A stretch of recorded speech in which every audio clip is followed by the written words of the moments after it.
အားလုံးပဲမင်္ဂလာပါမိတ်ဆွေမိသားစုတစု SSI ကရတဲ့ပစံပြန်ရောခိုင်းတဲ့ကိစ္စနဲ့ပတ်သက်ပြီးတော့ဗီဒီယိုအနေငယ်လေးဗီဒီယိုနဲ့ရှင်းပြပေးချင်ပါတယ်ကျမရဲ့အသိမိတ်ဆွေမိသားစုတစုပေါ့နော်သူတို့ဟာ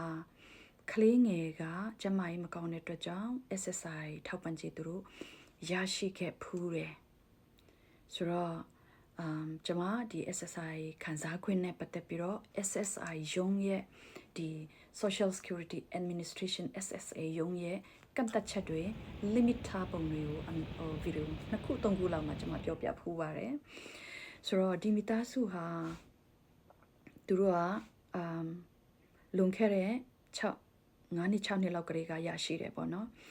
ဆိုတော့သူတို့ကအခုချိန်မှာသူတို့ပြန်ပြီးတော့ပြန်ရောခိုင်းတဲ့စာပြန်လာတယ်ရောခိုင်းတာမှာဘလောက်ငွေပမာဏကဘလောက်လဲဆိုရင်19000ကျော်ပေါ့နော်ဆိုတော့ဒီ single တမဆိုရင်ဘန်ထဲမှာပတ်စံ2000အထက်ရှိလို့မရဘူးမိသားစုဆိုရင်3000အထက်ရှိနေလို့မရဘူးဟိုလစဉ်ဝင်ငွေဟာလည်း3000အထက်ဖြစ်နေလို့မရဘူးဘာကြောင့်ပဲဝင်ဘယ်ကနေပဲဝင်အဲ့ဒီကတ်တထားတဲ့ limit ထားတဲ့3000အထက်ရောက်ပြီးဝင်နေရှိတယ်ဆိုတာနဲ့ဗန်ထဲမှာပေါ့နော်ဒါမှမဟုတ်ကိုယ့်ရဲ့လစဉ်မှာဆိုရင်သူတို့အကြောင်းကြားပေးရတယ်ဘာကြောင့်ဒီပတ်စံဝင်နေအကြောင်းကြားပေးရတယ်မဟုတ်ဘူးဆိုရင်အခုလိုမျိုးသူတို့မိသားစုလိုမျိုးဖြစ်သွားရင်ပြန်ပေးရတာအရန်ဘယ်လိုပြောမလဲ